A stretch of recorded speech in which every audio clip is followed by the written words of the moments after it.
My name is John Hart. I'm in Sacramento, California for the 71st annual reunion of the 1st Special Service Force. I'm sitting at the table with Eugene Gutierrez and Jim Summersides. Eugene has an incident that he was a part of on May 23rd, 1944, which was the breakout to Rome. And Eugene will now begin his part of the story.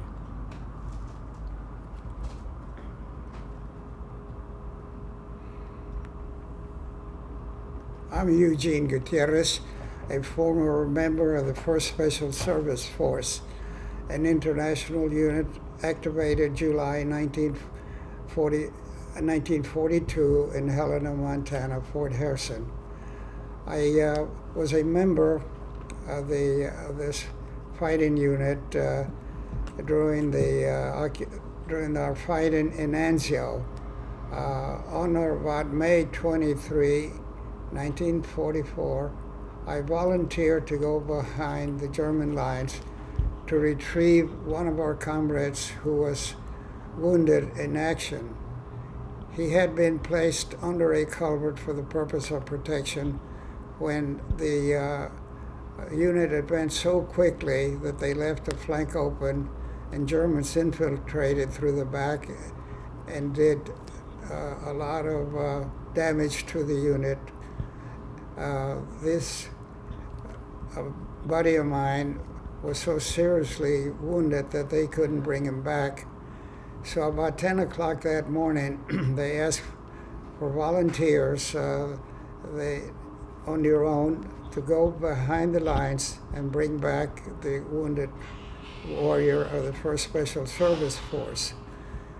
We encountered a lot of resistance as we were moving by ourselves. My comrade was Tony Christos, another member of my platoon that volunteered together with me.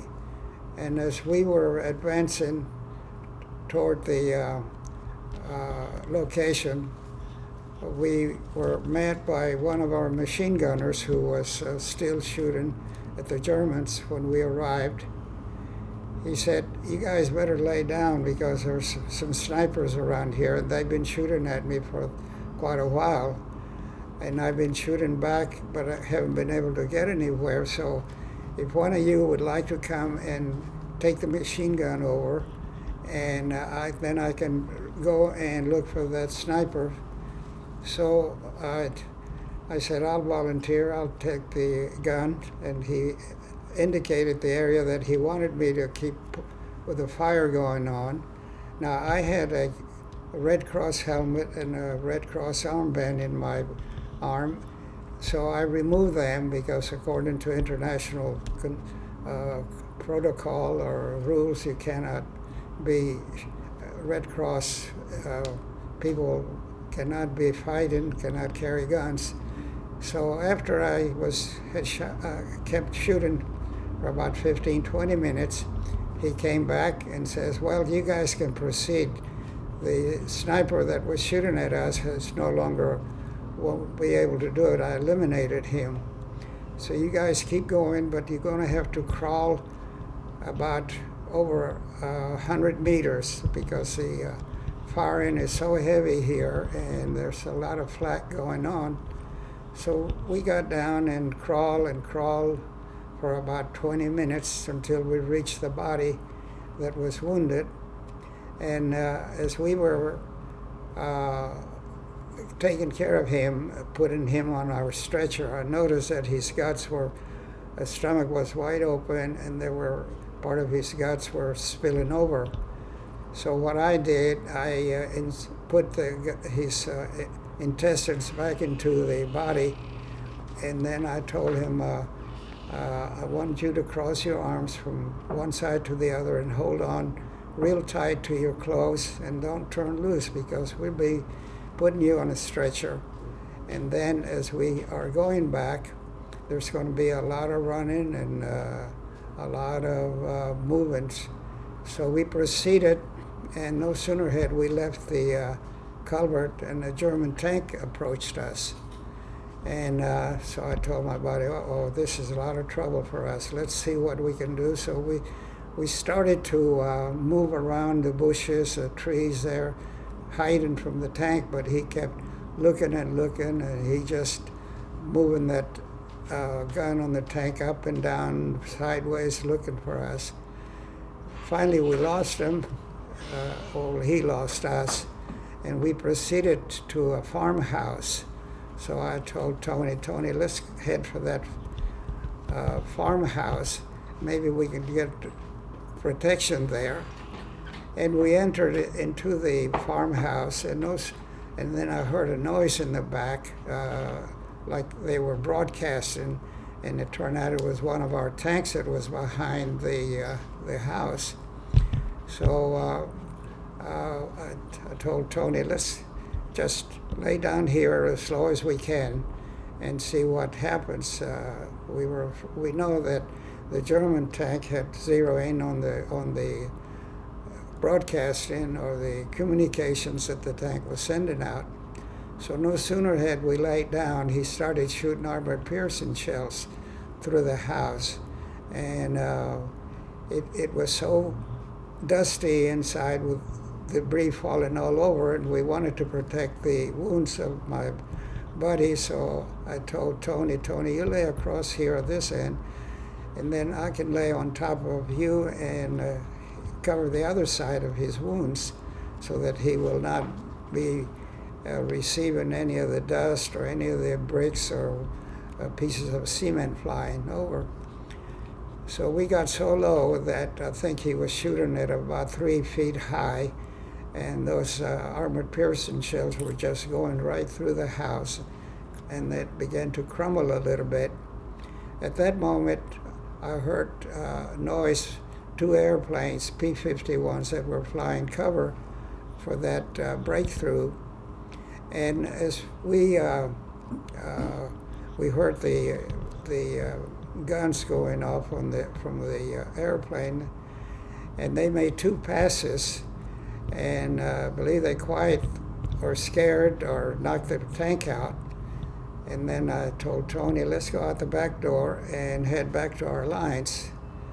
And we proceeded to do that, and we were about 100 meters away from our lines when the planes made another pass.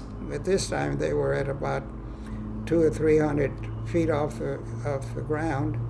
And as they were going by, they looked at us. I could see them very clearly. And the pilots were giving us the heads-up sign that everything was clear.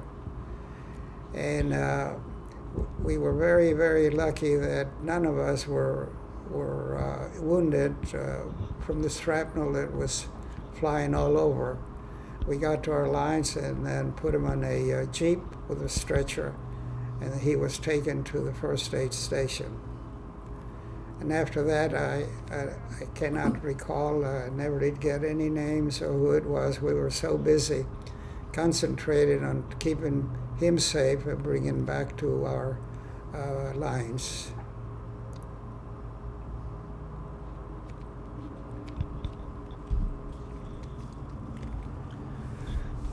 Jim, I understand your regiment 4-1 was the regiment that was along that railway track that particular day who took the heavy fire and the heavy casualties, and there was a lot of prisoners of war taken that day. You were there that day. Would you like to speak on that?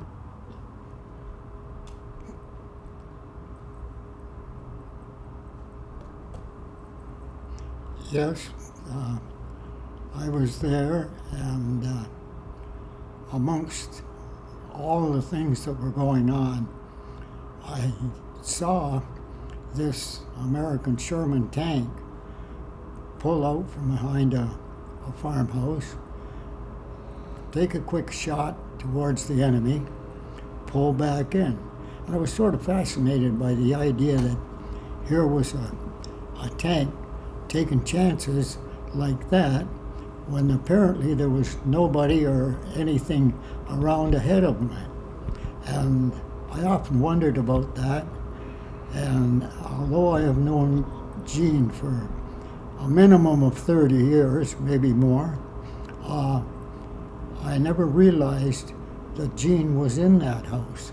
But I am sitting or lying there watching the progress of this Sherman bouncing out, taking a quick shot, pulling back in.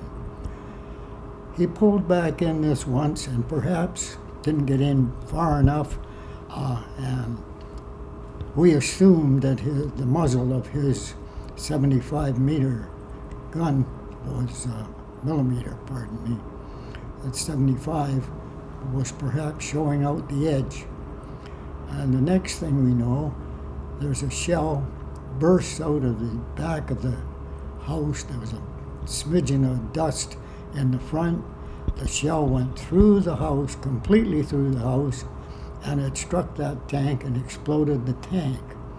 And as I say, I was shocked to see such an event happening. And 30 or 40 years later, Gene is addressing the reunion, and he's telling us about this experience.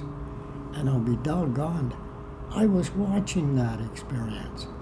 Believe it or not, after all these years, Gene probably found the first and only observer of his actions in the field, sitting next to him at a reunion.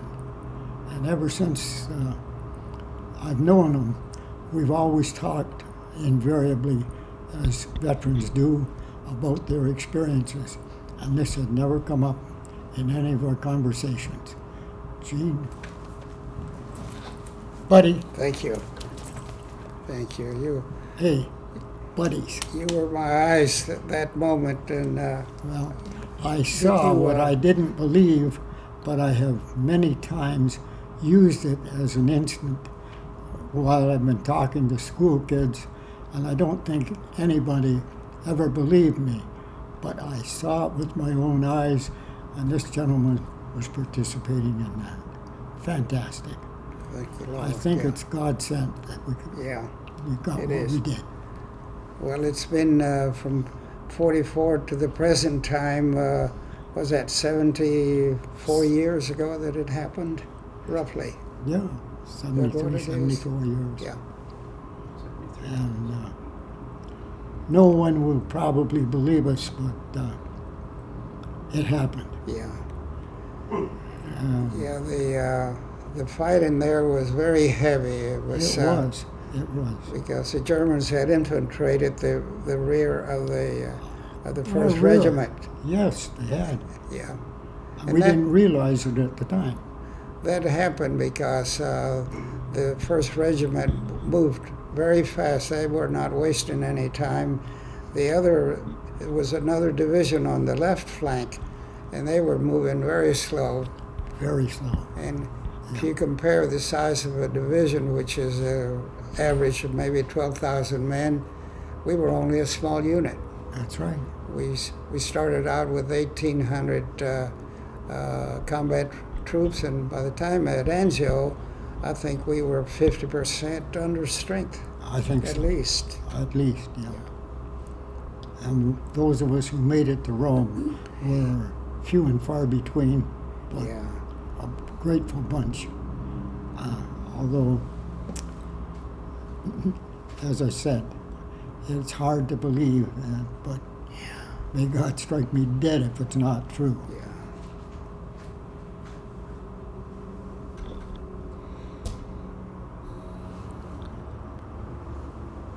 This particular area that Eugene and Jim have just mentioned, where the incident took place on May 23rd, 1944, was the Anzio breakout, the big breakout from the Anzio beachhead to Rome.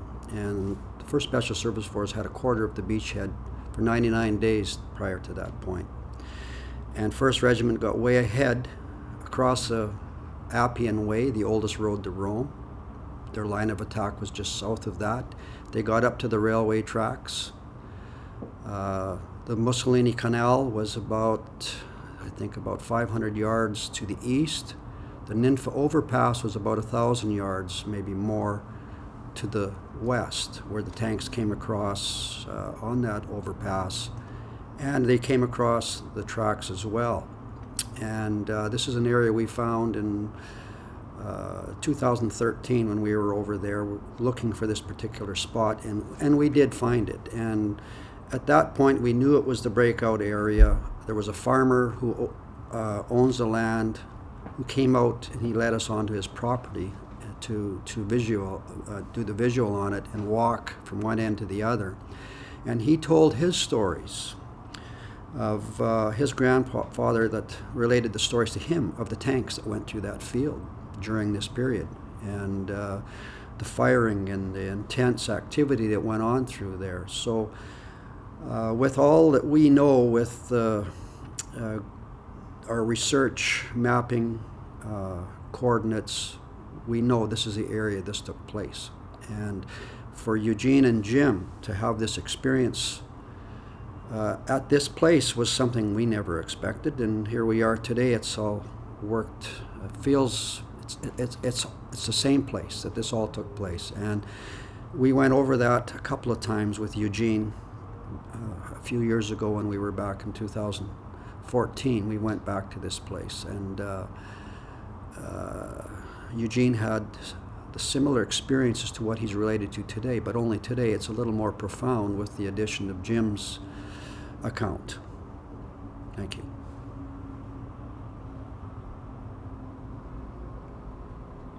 Thank you for your service and your sacrifices. Oh, thank you. Thank you. Thank you.